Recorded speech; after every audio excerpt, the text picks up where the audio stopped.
How many of you want abundance in your life? ಎಷ್ಟು ಜನಕ್ಕೆ ನಿಮಗೆ Only that people need to lift your hands. How many of you need abundance in your life? ಎಷ್ಟು ಜನಕ್ಕೆ ಸಮೃದ್ಧಿ ನಿಮ್ಮ ಜೀವಿತದಲ್ಲಿ ಬೇಕಾಗಿದೆ? See, our God is a good God. He want to bring abundance of resources in your life. ನಮ್ಮ ದೇವರು ಒಳ್ಳೆಯ ದೇವರಾಗಿದೆ. ನಮ್ಮ ಜೀವಿತದಲ್ಲಿ ಸಮೃದ್ಧಿಗಳನ್ನು ತರುವುದಕ್ಕೆ ಆತನು ಇಷ್ಟಪಡ್ತಾನೆ. Hallelujah. Hallelujah. When we study about Moses, he was living like a king. ನಾವು ಮೋಶೆ ಕುರಿತಾಗಿ ಕಲಿಯುವಾಗ ಅವನು ಅರಸನ ರೀತಿ He ಜೀವಿಸ್ತಾ was ಇದ್ದ. a great prophet. He had a great anointing. He was living like a king. He had many servants. He had many people to help him. ಅವನು ಉನ್ನತವಾದ ಪ್ರವಾದಿ ಆಗಿದ್ದ, ಅಭಿಷೇಕಿಸಲ್ಪಟ್ಟನಾಗಿದ್ದ. ಅವನು ಅರಸನ ರೀತಿಯಲ್ಲಿ ಅವನು ಜೀವನ ನಡೆಸ್ತಾ ಇದ್ದ. ಅನೇಕ ಸೇವಕರು ಅವನಿಗಿದ್ದರು. But his heart always was with the Lord. ಆದ್ರೆ ಅವನ ಹೃದಯ ಯಾವಾಗಲೂ ದೇವರ ಸಂಗಡ ಇತ್ತು. Look at David. He had blessed with everything. ದಾವೀದ ನೋಡಿ ಅವನು ಎಲ್ಲದರಲ್ಲೂ ಆಶೀರ್ವದಿಸಲ್ಪಟ್ಟನು. He had a great army. He had a great wealth. He had a lot of people, good fighters with him. But his heart was always with the Lord. ದಾವೀದನಿಗೆ ಒಂದು ದೊಡ್ಡ ಸೈನ್ಯವಿತ್ತು, ದೊಡ್ಡ ರಣವೀರರಿದ್ರು. ಆದ್ರೂ ಕೂಡ ಅವನಿಗೆ ಯಾವಾಗಲೂ ಅವನ ಹೃದಯವು ದೇವರೊಟ್ಟಿಗೆ ಆಗಿತ್ತು. Hallelujah. Hallelujah. The third thing is abundance. ಮೂರನೇದಾಗಿದೆ Samriddhi. This is a prophetic word. Whoever want to catch, you can catch. ಇದೊಂದು ಪ್ರವಾದನಾತ್ಮಕ ಶಬ್ದವಾಗಿದೆ. ಯಾರೆಲ್ಲ ಸ್ವೀಕರಿಸಬೇಕು ಅದನ್ನು ಸ್ವೀಕರಿಸಿ. In 2026, 2026ರಲ್ಲಿ God is going to release abundance of rain in your life.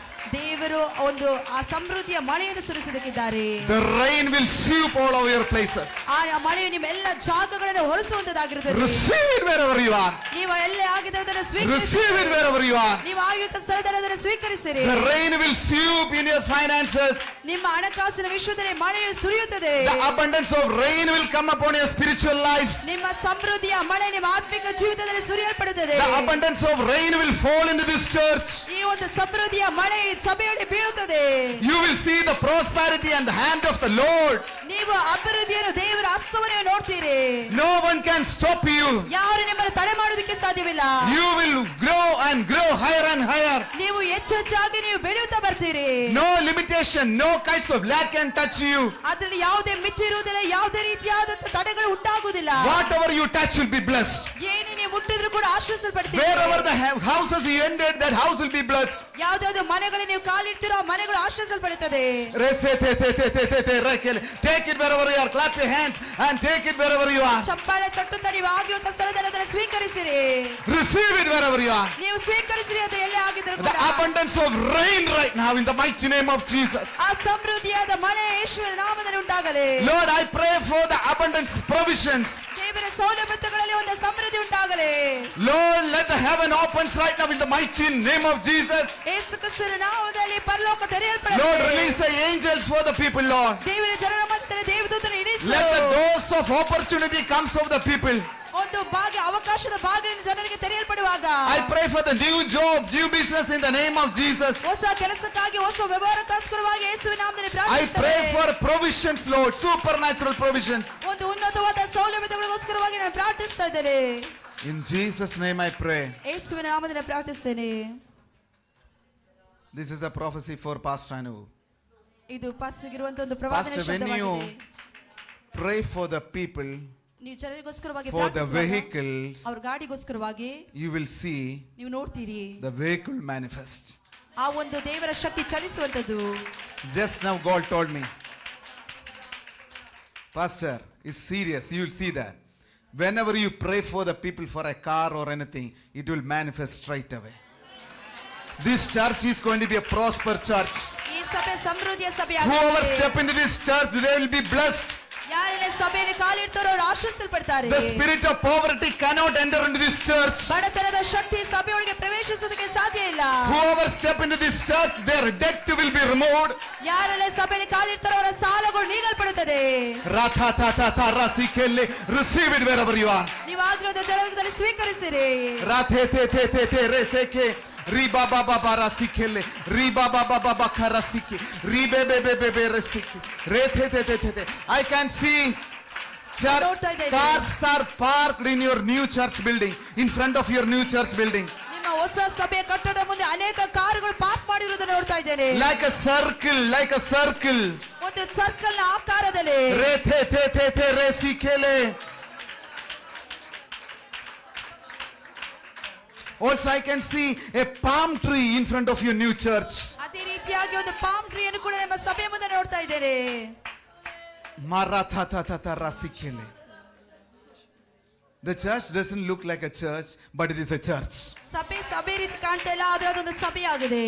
Curve shaped, round shaped. ಒಂದು ವೃತ್ತಾಕಾರದಲ್ಲಿರುವಂತದ್ದು. Lord, I pray, Lord. ದೇವರೇ, ನಾನು ಪ್ರಾರ್ಥಿಸ್ತೇನೆ. Lord, we pray for the church to be manifest in the mighty name of Jesus. ನಾವು ಸಭೆಯ ಒಂದು ಚಲನೆಗೋಸ್ಕರವಾಗಿ ನಾವು ದೇವರ ನಾಮದಲ್ಲಿ ಪ್ರಾರ್ಥಿಸ್ತಾ ಇದ್ದೇವೆ. Lord, nothing is impossible with you, Lord. ದೇವರೇ, ನಿನ್ನಿಂದ ಯಾವುದು ಕೂಡ ಅಸಾಧ್ಯವಿಲ್ಲ. 2 stories. 2 ಹಂತಗಳು. Like a curved, like a semi-curved. ಈ ರೀತಿಯಾಗಿ ವೃತ್ತಾಕಾರದಲ್ಲಿರುವಂತದ್ದು. The second floor is office and children's room. 2 ಅಂತಸ್ತಿನಲ್ಲಿ ಕಚೇರಿ, ಹಾಗೆ ಮಕ್ಕಳಿಗಿರುವಂತ ಶಾಲೆ.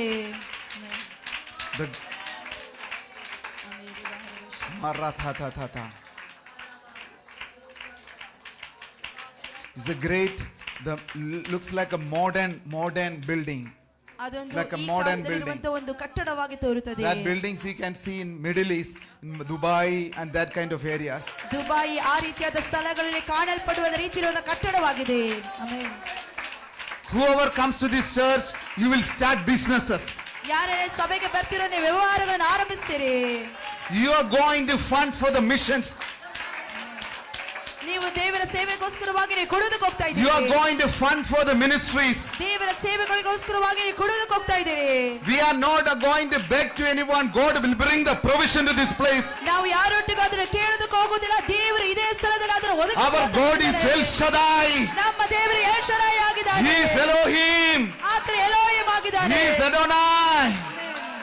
He is everything. ಆತನು ಎಲ್ಲವೂ ಆಗಿದ್ದಾನೆ. He is the Almighty God. ಆತನು ಎಲ್ಲ ಪರಾತ್ಪರನಾದ He is the ದೇವರು. creator.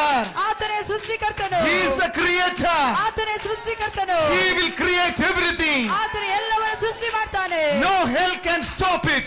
ಯಾವುದೇ ರೀತಿಯಾದ ಶಕ್ತಿಗಳನ್ನು ತಡೆ No ಮಾಡಲಿಕ್ಕೆ power of ಸಾಧ್ಯವಿಲ್ಲ. hell can stop it. ಯಾವುದೇ ನರಕದ ಶಕ್ತಿಯನ್ನು ತಡೆ ಮಾಡಲು ಸಾಧ್ಯ ಇಲ್ಲ. Marasatata rakele. Maratitete.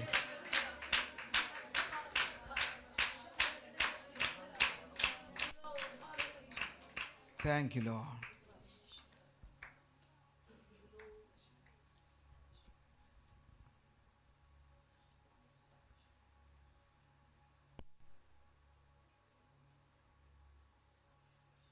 Why certain people are not able to receive the blessings in their life? ಯಾಕೆ ಕೆಲವು ವ್ಯಕ್ತಿಗಳಿಗೆ ಅವರ ಜೀವಿತದಲ್ಲಿ ಆಶೀರ್ವಾದವನ್ನು ಹೊಂದಿಕೊಳ್ಳುವುದಕ್ಕೆ ಸಾಧ್ಯವಾಗ್ತಾ ಇಲ್ಲ? How come some people are always living defeat, poverty and struggles? ಯಾಕೆ ಕೆಲವು ವ್ಯಕ್ತಿಗಳು ಬಡತನದಲ್ಲಿ ಆ ಒಂದು ಬೀಳುವಂತ ಸ್ಥಿತಿಯಲ್ಲಿ ಸೋಲಿನಲ್ಲಿ ಜೀವಿಸುವುದಕ್ಕೆ ಕಾರಣ? You may accepted Christ many years before. ನೀವು ಅನೇಕ ವರ್ಷಗಳ ಹಿಂದೆ ಕ್ರಿಸ್ತನನ್ನು Many ಸ್ವೀಕರಿಸಬಹುದು. great men of God laid the hands for you, they prayed for you.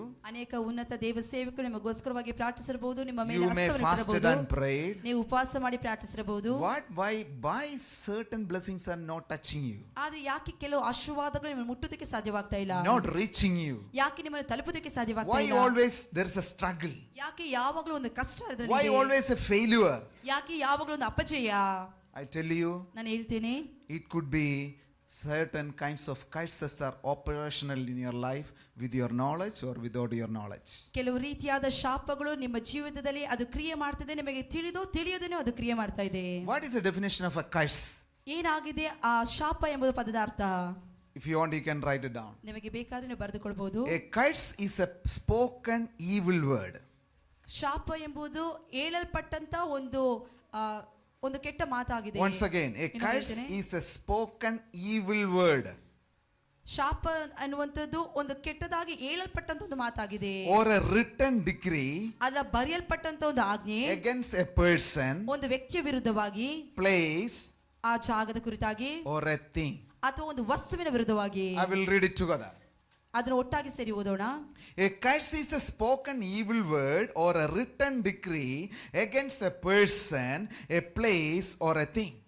ಶಾಪ ಎಂಬುದು ಒಂದು ಬಾಯಿಂದ ಹೇಳಲ್ಪಟ್ಟಂತ ಒಂದು ಬೇಡದ ಮಾತಾಗಿದೆ, ಅಥವಾ ಬರೆಯಲ್ಪಟ್ಟಂತ ಒಂದು ಆಜ್ಞೆ ಆಗಿರಬಹುದು, ಒಂದು ವ್ಯಕ್ತಿಯ ಕುರಿತಾಗಿರಬಹುದು, ಒಂದು ಜಾಗದ ಕುರಿತಾಗಿರಬಹುದು, ಅಥವಾ ಒಂದು ವಸ್ತುವಿನ ಕುರಿತಾಗಿರಬಹುದು. A curse is the opposite of blessing.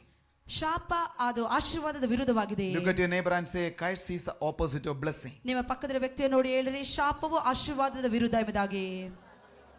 Curse is evil thing. ಶಾಪವು ಒಂದು ಕೆಡುಕಾದ ಸಂಗತಿಯಾಗಿದೆ, but blessing is a good thing. ಆಶೀರ್ವಾದ ಆದ್ರೆ ಒಳ್ಳೆ ಸಂಗತಿಯಾಗಿದೆ. So we have to refuse the curses. ಅದಕ್ಕೋಸ್ಕರವಾಗಿ ನಾವು ಶಾಪಗಳನ್ನು ನೀಗಿಸಬೇಕು. We have to oppose the curses. ನಾವು ಶಾಪವನ್ನು ಅದನ್ನು ದೂರಗೊಳಿಸಬೇಕು. Then we have to invite the blessings. ಆನಂತರವಾಗಿ ಆಶೀರ್ವಾದವನ್ನು ಸ್ವಾಗತಿಸಬೇಕು. We should not compromise with the curses, ನಾವು ಆ ಶಾಪದೊಟ್ಟಿಗೆ ರಾಜಿ ಮಾಡಿಕೊಳ್ಳಬಾರದು, but we have to embrace the blessings. ಆದ್ರೆ ನಾವು ಆಶೀರ್ವಾದವನ್ನು ಹೊಂದಿಕೊಳ್ಳಬೇಕು. You have to stay with the blessed people, then you will automatically be blessed. ನಾವು ಆಶೀರ್ವಿಸಲ್ಪಟ್ಟಂತ ವ್ಯಕ್ತಿಗಳ ಸಂಗಡ ನಾವು ಇರಬೇಕು. ನಾವು ಆ ಸಮಯದಲ್ಲಿ ನಾವು ಆಶೀರ್ವಿಸಲ್ಪಡುತ್ತೇವೆ. This is a simple secret.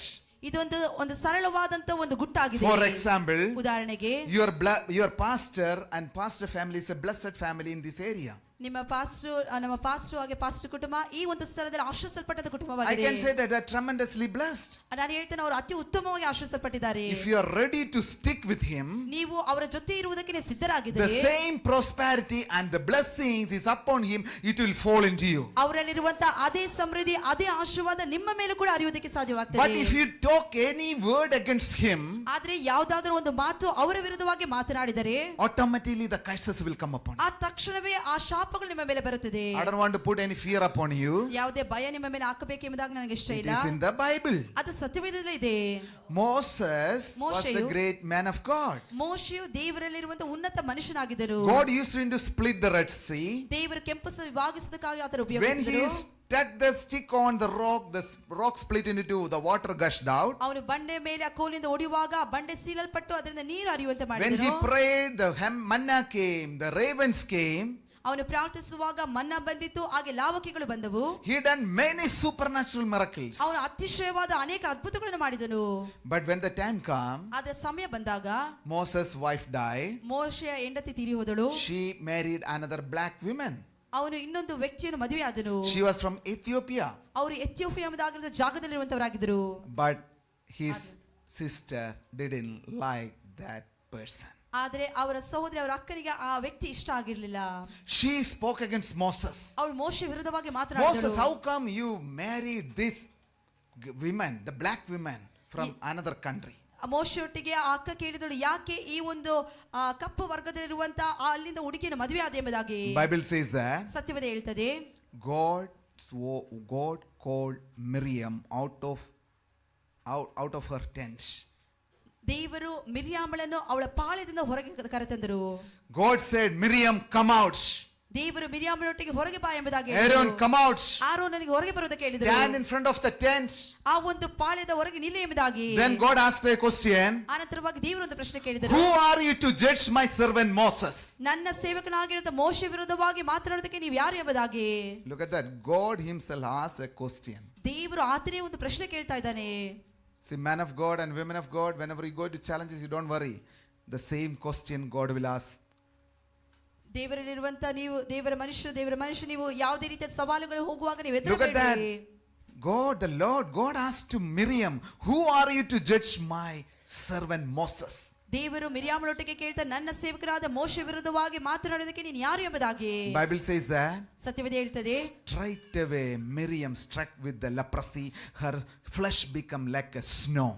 ತಕ್ಷಣವೇ ಮಿರ್ಯಾಮಳಿಗೆ ಕುಷ್ಠರೋಗ ಹಿಡಿದಿತ್ತು, ಒಂದು ಮಂಜು ರೀತಿ ಅವಳ ಶರೀರ ಮಾರ್ಪಟ್ಟಿದೆ ಎಂಬುದಾಗಿ. You may think, say, oh, this is Old Testament. ನೀವು ಹೇಳಬಹುದು ಇದೊಂದು ಹಳೆಯ ಒಂದು ಕಥೆಯಾಗಿದೆ I'll ಎಂಬುದಾಗಿ. prove it from New Testament. ನಾನು ಹೊಸ ಒಡಂಬಡಿಕೆಯಿಂದ ನಿಮಗೆ Go ತೋರಿಸಿಕೊಡ್ತೇನೆ. to Acts chapter 5. ಅಪೊಸ್ತಲ ಕೃತ್ಯಗಳು 5ನೇ ಅಧ್ಯಾಯಕ್ಕೆ Ananias ಬನ್ನಿರಿ. and Sapphira, they sold a land. ಅನನ್ಯನು ಸಫೀರಳು ಒಂದು ಜಾಗವನ್ನು ಮಾರಿದರು. They made a partnership together. The husband and wife agreed together. Okay, this is not the best thing. What we can do, we can keep little bit money and put it separately, and we can give the rest money in front of give to the apostle. ಅನನ್ಯನು ಸಫೀರಳು ಒಂದು ಯೋಜನೆ ಮಾಡಿದರು. ಎಲ್ಲವನ್ನು ಕೊಡುವುದು ಒಳ್ಳೆಯದಲ್ಲ, ನಾವು ಸ್ವಲ್ಪ ನಮಗೆ ಇಟ್ಟುಕೊಂಡು ಉಳಿದದನ್ನು ಅಪೊಸ್ತಲರಿಗೆ ಕೊಡೋಣ ಎಂಬುದಾಗಿ. Ananias came first. ಅನನ್ಯನು ಮೊದಲು ಬಂದನು. Ananias gave the money. ಅನನ್ಯನು ಹಣಗಳನ್ನು ಕೊಟ್ಟನು. Before he put the money, Peter said, ಹಣವನ್ನು ಕೊಟ್ಟಾಗ ಮುಂಚಿತವಾಗಿ ಪೇತ್ರನು ಹೇಳಿದನು, Ananias, you are not lying to man, but you are lying to the Holy Spirit. ನೀನು ಸುಳ್ಳಾಡುವುದು ಮನುಷ್ಯರಿಗೆಲ್ಲ ದೇವರಿಗೆ ಆಡಿದೆ ಎಂಬುದಾಗಿ ಹೇಳಿದರು. You are never tried to lie to the Holy Spirit, you lied to the Lord.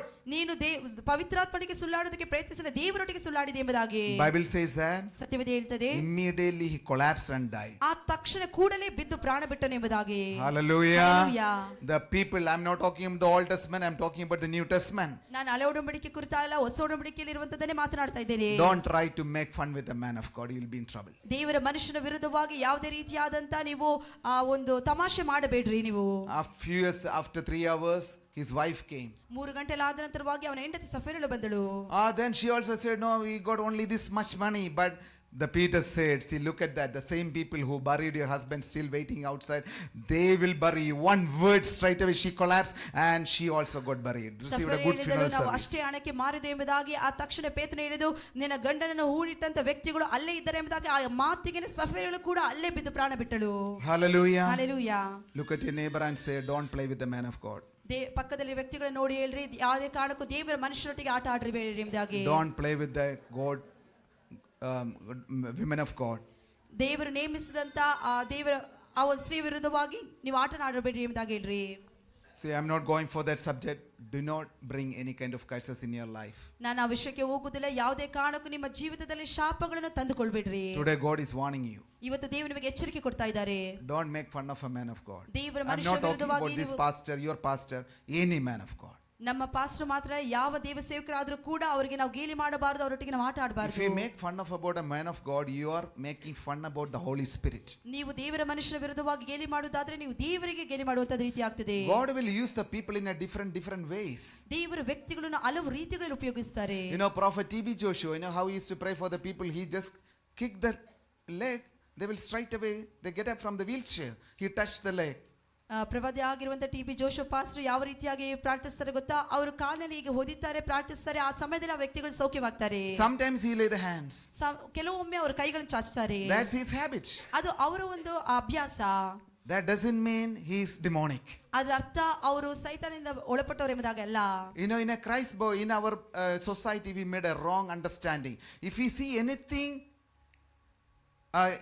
anything without our knowledge or whatever see in the past or anything, something different, we always judge, oh, this is from demon. ನಮ್ಮ ಸಮಾಜದಲ್ಲಿರುವಂತ ಸಮಸ್ಯೆ ಆಗಿದೆ. ನಾವು ನೋಡದೆ ಏನಾದ್ರೂ ನಮ್ಮ ತಿಳುವಳಿಕೆ ಇಲ್ಲದೆ ಏನಾದ್ರೂ ಸಂಗತಿಗಳು ನಡೆದ್ರೆ ಅದು ಸೈತಾನದಿಂದ ನಡೆಯಲ್ಪಟ್ಟದ್ದು ಎಂಬುದಾಗಿ ನಾವು ಆ ರೀತಿ ತೀರ್ಪು ಕೊಡ್ತೇವೆ. I have a great friend of mine from Kerala. He's well prosper man. He shook Kerala, but many people hate him because of his prosperity. ಕೇರಳದಲ್ಲಿ ನನಗೆ ಗೊತ್ತಿರುವ ಒಬ್ಬ ಸ್ನೇಹಿತರಿದ್ದಾರೆ. ಅವರು ಆ ಕೇರಳ ದೇಶವನ್ನು ನಡಗಿಸಿದ ವ್ಯಕ್ತಿಯಾಗಿದ್ದಾರೆ. ಆದ್ರೆ ಅವರ ಸಮೃದ್ಧಿ ವಿರುದ್ಧವಾಗಿ ಅನೇಕರು ಅವರ ವಿರುದ್ಧವಾಗಿ ಮಾತನಾಡ್ತಾರೆ. I got the privilege and honor to travel with him many times. You know what he's doing? Even when he travel, he used to call the business call. He's working day and night. ನನಗೆ ಅನೇಕ ಬಾರಿ ಅವರ ಸಂಗಡ ಹೋಗುವುದಕ್ಕಿರುವಂತಹ ಒಂದು ಅವಕಾಶ ದೊರಕಿತ್ತು. ಅವರು ಪ್ರಯಾಣ ಮಾಡುವ ಸಂದರ್ಭದಲ್ಲೂ ಕೂಡ ಅವರ ವ್ಯವಹಾರದ ವಿಷಯವಾಗಿ ಪ್ರತಿದಿನ ಕೆಲಸ Not only that, he's helping many broken people, but he don't tell to anyone. ಅವರು ಅನೇಕ ಮುರಿದು ಹೋಗಿರುವಂತಹ ವ್ಯಕ್ತಿಗಳನ್ನು ಸಹಾಯ ಮಾಡ್ತಾರೆ, ಆದ್ರೆ ಅವರು ಯಾರಿಗೂ ಹೇಳುವುದಿಲ್ಲ. Don't criticize any man of God. ಯಾವುದೇ ಕಾರಣಕ್ಕೂ ದೇವರ ಮನುಷ್ಯರು ನೀವು ತಾತ್ಸಾರ ಮಾಡಬಾರದು, ವಿರುದ್ಧವಾಗಿ We are ಮಾತನಾಡಬಾರದು. going to come back. A curse is the opposite of blessing. ಶಾಪವು ಆಶೀರ್ವಾದದ ವಿರುದ್ಧವಾಗಿದೆ. It can be against your health, future, spouse, children, parents, job, business, house, car, wealth and finances, etc. ಅದು ನಿಮ್ಮ ಕುಟುಂಬದ ವಿರುದ್ಧವಾಗಿರಬಹುದು, ನಿಮ್ಮ ವಿದ್ಯಾಭ್ಯಾಸ, ನಿಮ್ಮ ಕೆಲಸಗಳು, ನಿಮ್ಮ ಭವಿಷ್ಯದ ವಿರುದ್ಧವಾಗಿರಬಹುದು, ಮಕ್ಕಳ ವಿರುದ್ಧವಾಗಿರಬಹುದು, ನಿಮ್ಮ ಮನೆ ವಿರುದ್ಧವಾಗಿರಬಹುದು. Even if you have a good potential but you don't know how to execute it. ನಿಮಗೆ ಒಳ್ಳೆಯ ಒಂದು ಶಕ್ತಿ ಇರಬಹುದು, ಆದ್ರೆ ಅದನ್ನು ಯಾವ ರೀತಿ ಪ್ರಕಟಪಡಿಸಬೇಕೆಂಬುದಾಗಿ ನಿಮಗೆ ಗೊತ್ತಿಲ್ಲದೆ ಇರಬಹುದು. You may have a good education, you may have good skill, but you don't know how to achieve certain things. ನಿಮಗೆ ಒಳ್ಳೆ ವಿದ್ಯಾಭ್ಯಾಸ ಇರಬಹುದು, ಒಳ್ಳೆ ಪ್ರತಿಭೆ ಇರಬಹುದು, ಆದ್ರೆ ಅದನ್ನು ಯಾವ ರೀತಿಯಾಗಿ ಜಯಕರವಾಗಿ ಮಾಡುವುದು ಎಂಬುದಾಗಿ ನಿಮಗೆ ಗೊತ್ತಿಲ್ಲದೆ ಇರಬಹುದು. I tell you, there is an invisible barrier behind you. ನಾನು ನಿಮಗೆ ಹೇಳ್ತೇನೆ, ಕಾಣದಿರುವಂತ ಒಂದು ದೃಶ್ಯ ಇದೆ ಎಂಬುದಾಗಿ. Whenever you are ready to remove that invisible barrier, I'll tell you the miracle will happen instantly. ಆ ಕಾಣದಿರುವಂತ ತಡೆಗಳನ್ನು ನೀವು ಮುರಿಯುವುದಕ್ಕೆ ನೀವು ಸಿದ್ಧರಾದರೆ ಆ ಆಶೀರ್ವಾದ ಹೊಂದಿಕೊಳ್ಳುವುದಕ್ಕೆ ಸಾಧ್ಯ. I am going to read, how do you know that a curse is still active in your life? Certain examples. I am going to read certain examples. ಕೆಲವು ಉದಾಹರಣೆ ಓದೋಕೆ ಹೋಗ್ತಾ ಇದ್ದೇನೆ. ಶಾಪಗಳು ನಮ್ಮ ಜೀವಿತದಲ್ಲಿ ಈಗಲೂ ಕೂಡ ಕ್ರಿಯೆ ಮಾಡುತ್ತದೆ ಎಂಬುದಾಗಿ ತಿಳಿದುಕೊಳ್ಳುವುದಕ್ಕಾಗಿ. Patterns of repeated defeat. Patterns of, that means continuously repeated defeat. ನಮ್ಮ ಜೀವಿತದಲ್ಲಿ ಪುನಃ ಪದೇ ಪದೇ ಆಗುವಂತ ಸೋಲುಗಳು, ಒಂದೇ ರೀತಿಯಲ್ಲಿ ಆಗುವಂತ ಸೋಲುಗಳು. Some examples: constant failure in your career. ಮೊದಲನೇದಾಗಿದೆ ನಮ್ಮ ಭವಿಷ್ಯತ್ತಿನಲ್ಲಿ ನಿರಂತರವಾಗಿ ಅಪಜಯ ಹೊಂದುವಂತದ್ದು in your relationship ನಿಮ್ಮ ಸಂಬಂಧಗಳಲ್ಲಿ and finances. ಹಾಗೆ ಆರ್ಥಿಕವಾದ ಸ್ಥಿತಿಗಳಲ್ಲಿ. See, in some families, husband and wife, always fighting. They don't know why they are fighting. ಕೆಲವು ವ್ಯಕ್ತಿ ಕುಟುಂಬದಲ್ಲಿ ಗಂಡ ಹೆಂಡತಿ ಇಬ್ರು ಯಾವಾಗಲೂ ಜಗಳ ಆಡ್ತಾ ಇರ್ತಾರೆ, ಅವರಿಗೆ ಗೊತ್ತಿರುವುದಿಲ್ಲ ಯಾಕೆ ಜಗಳ ಆಡ್ತಾ ಇರ್ತಾರೆ ಎಂಬುದಾಗಿ. They were fighting over 15 years. They don't know why they are fighting. Nothing happened. 15 ವರ್ಷಗಳಿಂದ ಜಗಳ ಆಡ್ತಾ ಇರ್ತಾರೆ, ಏನು ಕಾರಣ ಅಂತ ಗೊತ್ತಿರುವುದಿಲ್ಲ, ಜಗಳ ಆಡ್ತಾ ಇರ್ತಾರೆ. Some are fighting over 20 years, but no one win. ಇಬ್ಬರು ಕೆಲವರು 20 ವರ್ಷಗಳಿಂದ ಜಗಳ ಆಡ್ತಾ ಇದ್ದಾರೆ, ಆದ್ರೆ ಯಾರು ಕೂಡ ಅದರಲ್ಲಿ ಜಯಿಸಲಿಲ್ಲ. Hallelujah. The reason there is a curse is operational in your family. ಅದರ ಕಾರಣವಾಗಿದೆ ಆ ಶಾಪವು ನಿಮ್ಮ ಕುಟುಂಬದಲ್ಲಿ ಕ್ರಿಯೆ ಮಾಡ್ತದೆ ಎಂಬುದಾಗಿ. Actually, there is no particular reason for that battle in the family. ಕುಟುಂಬದಲ್ಲಿ ಜಗಳ ಆಡುವುದಕ್ಕೆ ಏನು ವಿಶೇಷವಾದ ಕಾರಣಗಳಿರುವುದಿಲ್ಲ. Someone put a curse against your family. ಕೆಲವರು ನಿಮ್ಮ ಕುಟುಂಬದ ವಿರುದ್ಧವಾಗಿ ಕೆಲವು ಶಾಪಗಳನ್ನು ಹಾಕಿರ್ತಾರೆ. Another thing, ಇನ್ನೊಂದಾಗಿದೆ chronic sickness and barrenness. ನಮ್ಮ ಜೀವಿತದಲ್ಲಿ ಉಂಟಾಗುವಂತ ಅನಾರೋಗ್ಯ. When we look at some people, they'll say, no, I was in this hospital this month, now I'm going to the next hospital next month, then after that I say I'm doing that test, this test. When we study their life history, they will spend more than 6 months with the treatment and the observations. ಪಾರಂಪರಿಕವಾದಂತ ಅನಾರೋಗ್ಯಗಳು ಕೆಲವರು ಇರ್ತಾರೆ, ಆಸ್ಪತ್ರೆಗೆ ಈ ತಿಂಗಳು ಇಲ್ಲಿಗೆ ಹೋದ್ರೆ ಇನ್ನೊಂದು ಕಡೆಗೆ, ಇನ್ನೊಂದು ತಿಂಗಳು ಇನ್ನೊಂದು ಆಸ್ಪತ್ರೆಗೆ ಹೋಗ್ತಾರೆ, 6 ತಿಂಗಳಿಗೆ ಇದೇ ರೀತಿಯಾದ ಸ್ಕ್ಯಾನಿಂಗ್ಗಳು, 6 ತಿಂಗಳು ಜೀವಿತ ನೋಡುವುದಾದ್ರೆ ಆಸ್ಪತ್ರೆಯಲ್ಲಿ ಆಗಿರುತ್ತದೆ. I'll tell you, the scannings, all these treatments are not free. It will drain your finances. ಈ ಸ್ಕ್ಯಾನಿಂಗ್ಗಳು ಹಾಗೆ ಚಿಕಿತ್ಸೆಗಳು ಅದು ನಿಮಗೆ ಉಚಿತವಾಗಿರುವಂತದ್ದಲ್ಲ, ನಿಮ್ಮ ಹಣಕಾಸನ್ನು ಅದು ಸೋರುವಂತೆ ಮಾಡುವಂತದ್ದಾಗಿದೆ. Some people, they don't put offering in the church, but they'll give tithe regularly to the doctor. ಕೆಲ ವ್ಯಕ್ತಿಗಳು ಸಭೆಯಲ್ಲಿ ಕಾಣಿಕೆ ಹಾಕುವುದಿಲ್ಲ, ಆದ್ರೆ ನಿರಂತರವಾಗಿ ಆಸ್ಪತ್ರೆಗೆ ಕೊಡಬೇಕಾದಂತ ಕಾಣಿಕೆಗಳನ್ನು ಕೊಡ್ತಾರೆ. If we say something about the tithe, I'll tell you, next Sunday 50% shares will be empty. ದಶಾಂಶ ಭಾಗ ಕುರಿತಾಗಿ ಏನಾದ್ರು ಮಾತನಾಡೋದಾದ್ರೆ ಮುಂದಿನ ಭಾನುವಾರವಾಗ 50% ಅದು ಕಡಿಮೆ ಆಗಿರುತ್ತದೆ. But some people are so happy and passionate to see their doctor every month and going 10,000, giving 25,000 and waiting and hours and hours. ಕೆಲ ವ್ಯಕ್ತಿಗಳು ಬಹಳ ಸಂತೋಷವೂ ಆಸಕ್ತರಾಗಿರ್ತಾರೆ, ಅವರ ವೈದ್ಯರಿಗೆ 10,000 25,000 ಕೊಟ್ಟು ಖರ್ಚು ಮಾಡೋದಕ್ಕಾಗಿ ಆನಂತರವಾಗಿ ಅವರಿಗೋಸ್ಕರವಾಗಿ ಗಂಟೆ ಕೂಡ ಕಾಯ್ತಾರೆ. Whenever we come to the church, the worship leader will say, clap your hands. They will still like this. ಯಾವಾಗ ಸಭೆಗೆ ಬರುವಾಗ ಆರಾಧನೆ ನಡೆಸುವಂತವರ ಕೈಗಳು ಚಪ್ಪಾಳೆ ತಟ್ಟಿ ಅಂತ ಹೇಳಿದ್ರೆ ಅವ್ರ ಕೈ ಕಟ್ಟಿ But whenever they go to the doctor, they'll ask to lift the hand. They will lift the hand like this. ಯಾವಾಗಾದ್ರೂ ಆಸ್ಪತ್ರೆಗೆ ಹೋಗೋ ವೈದ್ಯರು ಕೈಗಳನ್ನು ಎತ್ತಿ ಅಂತ ಹೇಳಿದ್ರೆ ಅವ್ರ ಕೈಗಳನ್ನು ಎತ್ತಿದ್ದಾರೆ. If the worship say, okay, jump little bit, worship dance, okay, say, no, I have knee pain. ಆರಾಧನೆ ನಡೆಸೋರು ಸ್ವಲ್ಪ ಕುಣಿಯುತ್ತಾ ಆರಾಧನೆ ಮಾಡ್ರಿ ಅಂತ ಹೇಳಿದ್ರೆ ಇಲ್ಲ ನನಗೆ ಸ್ವಲ್ಪ ಕಾಲು ನೋವಿದೆ ಎಂಬುದಾಗಿ ಹೇಳ್ತಾರೆ. But when they go to the doctor and say they ask to stand in one leg, they will stand like that for 1 hour. ಆದ್ರೆ ವೈದ್ಯರ ಬಳಿಗೆ ಹೋಗಿ ಅವರು ಒಂದು ಕಾಲನ್ನ ನಿಂತ್ಕೊಳ್ಳಿ ಅಂತ ಹೇಳಿದ್ರೆ ಒಂದು ಕಾಲಲ್ಲಿ ಅರ್ಧ ಗಂಟೆ ಬೇಕಾದ್ರೆ ನಿಂತ್ಕೊಳ್ತಾರೆ. We have to change this pattern. ಈ ಒಂದು ರೀತಿಗಳನ್ನು ನಾವು ಬದಲಾಯಿಸಬೇಕು. If you are ready to pray, dance in the house of the Lord, I'll tell you, no sickness can touch you. ನೀವು ದೇವರ ಆಲಯದಲ್ಲಿ ನೀವು ಕುಣಿಯುವುದಕ್ಕೋಸ್ಕರವಾಗಿ ನೀವು ಆಡುವುದಕ್ಕೋಸ್ಕರವಾಗಿ ಸಿದ್ಧರಾದ್ರೆ ಯಾವುದೇ ಅನಾರೋಗ್ಯ ನಿಮ್ಮನ್ನು ಮುಟ್ಟುವುದಿಲ್ಲ. No curses can come against you. ಯಾವ ಶಾಪಗಳು ನಿಮ್ಮ ವಿರುದ್ಧವಾಗಿ ಬರುವುದಿಲ್ಲ. Hallelujah. Hallelujah. Even some people are not come to fasting and pray, say, oh, fasting, if I fast, what will happen? I'll get sickness. ಕೆಲವರು ಉಪವಾಸ ಪ್ರಾರ್ಥನೆಗಳು ಬರುವುದಿಲ್ಲ, ಉಪವಾಸ ತೆಗೆದುಕೊಳ್ಳುವುದಿಲ್ಲ ಹೇಳ್ತಾರೆ, ಉಪವಾಸ ತೆಗೆದುಕೊಂಡ್ರೆ ನಾನು ಅನಾರೋಗ್ಯದಲ್ಲಿ ಬೀಳ್ತೇನೆ. Whenever pastor conduct a healing service, if anyone is sick, they don't come forward. But whenever they go to the doctor, they will say, okay, stay on a trolley, okay, ready. They will stay on the trolley, or the nurse will say, okay, remove all the clothes, no problem. Okay, take a knife, cut the body, remove the parts, no problem. But when they come to the church, they will call for the prayer for healing. Everyone will sit behind. ಸೌಖ್ಯದ ಪ್ರಾರ್ಥನೆಗೋಸ್ಕರವಾಗಿ pastor ಎಲ್ಲರೂ ಪ್ರಾರ್ಥನೆಗಾಗಿ ಬನ್ನಿ ಅಂತ ಹೇಳುವಾಗ ಅವರಿಗೆ ಬರುವುದಕ್ಕೆ ಆಗುವುದಿಲ್ಲ. ಆದ್ರೆ ಆಸ್ಪತ್ರೆಗೆ ಹೋಗಿ ಆ ಸ್ಟ್ರೆಚರ್ ಮೇಲೆ ಮಲಗೋದಕ್ಕೋಸ್ಕರವಾಗಿ ಆ ಶಸ್ತ್ರಕ್ರಿಯೆ ಮಾಡಿಕೊಳ್ಳೋದಕ್ಕೋಸ್ಕರವಾಗಿ ಅವರು ಸಿದ್ಧರಾಗಿರ್ತಾರೆ. I'll tell you, this is all waste of time. ನಾನು ಹೇಳ್ತೇನೆ ಇದೆಲ್ಲ ನಮ್ಮ ಸಮಯವನ್ನು ವ್ಯರ್ಥಗೊಳಿಸುವಂತದ್ದಾಗಿದೆ. But if you put the trust upon the Lord, I'll tell you, none of you will perish. ನಾನು ಹೇಳ್ತೇನೆ ದೇವರಲ್ಲಿ ನಂಬಿಕೆ ಇಡುವುದಾದ್ರೆ ಯಾರು ಒಬ್ಬರು ಕೂಡ ನಾಶವಾಗಿ ಹೋಗುವುದಿಲ್ಲ. See, chronic sickness and barrenness. ಆ ಪಾರಂಪರಿಕವಾಗಿ ಬಂದಂತ ರೋಗಗಳು, ongoing illness without medical explanation, ಒಂದು ವೈದ್ಯಕೀಯದ ಯಾವುದೇ ವಿವರಣೆ ಇಲ್ಲದೆ ಹಾಗೆ ಮುಂದುವರಿತಾ ಬರುತ್ತಿರುವ ರೋಗಗಳು, series of miscarriages in the family history, ಜೀವಿತದ ಆ ಕುಟುಂಬದ ಇತಿಹಾಸದಲ್ಲಿ ಗರ್ಭಪಾತ ಆಗುವಂತದ್ದು. the next one, financial losses, ಮುಂದಿನದಾಗಿದೆ ಹಣಕಾಸಿನಲ್ಲಿ ಆ ಸೋಲುಗಳು ಉಂಟಾಗುವಂತದ್ದು. money disappears quickly, ಹಣಗಳು ತಕ್ಷಣವೇ ಕಾಣದೆ ಹೋಗುವಂತದ್ದು, A sudden accident, hospitalization, ತಕ್ಷಣವೇ ಅಪಘಾತಗಳು ಉಂಟಾಗುವುದು, ಆಸ್ಪತ್ರೆಗೆ ದಾಖಲಾಗುವಂತದ್ದು, unnecessary court cases and penalties, ಅಗತ್ಯವಿಲ್ಲದಂತ ಕೋರ್ಟಿನ ಕೇಸುಗಳು, ಅದಕ್ಕೆ ಕಟ್ಟಬೇಕಾದ ದಂಡಗಳು, breakdown of relationships, ಜೀವಿತದಲ್ಲಿರುವಂತಹ ಆ ವಿಚ್ಛೇದನಗಳು, constant family strife, ಯಾವಾಗಲೂ ಕುಟುಂಬ ಜೀವಿತದಲ್ಲಿ ಸಮಸ್ಯೆಗಳು, divorce in the family history. ಕುಟುಂಬ ಜೀವಿತದ ಇತಿಹಾಸದಲ್ಲಿ ವಿಚ್ಛೇದನಗಳು, Children are turning against parents and broken families. ಮಕ್ಕಳು ಪೋಷಕರ ವಿರುದ್ಧವಾಗಿ ತಿರುಗುವಂತದ್ದು, ಆ ಕುಟುಂಬದಲ್ಲಿ ಒಂದು ಬಿರುಕುಂಟಾಗುವಂತದ್ದು, Mental or emotional torment. ಮಾನಸಿಕವಾದಂತ ಅಥವಾ ಒಂದು ಭಾವನೆಗಳಿರುವಂತ ಒಂದು ಹಿಂಸೆಗಳು. Husband is torturing wife. ಗಂಡ ಹೆಂಡತಿಗೆ ಹಿಂಸೆ ಕೊಡ್ತಾರೆ, Wife is torturing the husband. ಹೆಂಡತಿ ಗಂಡನಿಗೆ ಹಿಂಸೆ ಕೊಡ್ತಾರೆ. Mental torture, ಮಾನಸಿಕವಾದಂತ ಹಿಂಸೆಗಳು, depression, ನಿರಾಸೆಗಳು, fear, anxiety, ಭಯಗಳು, mental illness and mental stress. ಮಾನಸಿಕವಾದಂತ ರೋಗಗಳು, ಮಾನಸಿಕವಾದ ಬಲಹೀನತೆಗಳು. This all be a part of the curses. ಇದೆಲ್ಲವೂ ಶಾಪದ ಒಂದು ಭಾಗವಾಗಿದೆ. Certain spiritual blockages, ಕೆಲವು ಆತ್ಮಿಕವಾದಂತ ಕ್ರಿಯೆಗಳು, difficulty in praying. ಪ್ರಾರ್ಥಿಸುವುದರಲ್ಲಿ ಕಷ್ಟ. Do you have someone here difficulty in praying? ಯಾರಿಗಾದ್ರೂ ಪ್ರಾರ್ಥನೆ ಮಾಡೋದಕ್ಕೆ ಕಷ್ಟ ಇದೆಯಾ? Reading scriptures and doing God's work? ದೇವರ ವಾಕ್ಯವನ್ನು ಓದುವುದರಲ್ಲಿ, ದೇವರ ಕೆಲಸಗಳನ್ನು ಮಾಡುವುದರಲ್ಲಿ ಯಾರಿಗಾದ್ರೂ ಕಷ್ಟ ಅನಿಸ್ತದಾ? You may feel sometimes you are bound. You actually want to do worship God, but you cannot. ಕೆಲವು ಸಮಯದಲ್ಲಿ ನೀವು ಕಟ್ಟಲ್ಪಟ್ಟ ಸ್ಥಿತಿಯಲ್ಲಿ ಇದ್ದೀರಾ, ನಿಮಗೆ ಆರಾಧನೆ ಮಾಡಬೇಕು, ಆದ್ರೆ ಮಾಡೋಕ್ಕಾಗದಿರುವಂತ ಸ್ಥಿತಿ. It could be a curse operation in your life. ಆದ್ರೂ ಒಂದು ಶಾಪ ನಿಮ್ಮ ಜೀವಿತದಲ್ಲಿ ಕ್ರಿಯೆ ಮಾಡ್ತದೆ ಎಂಬುದಾಗಿ ಅರ್ಥವಾಗಿದೆ.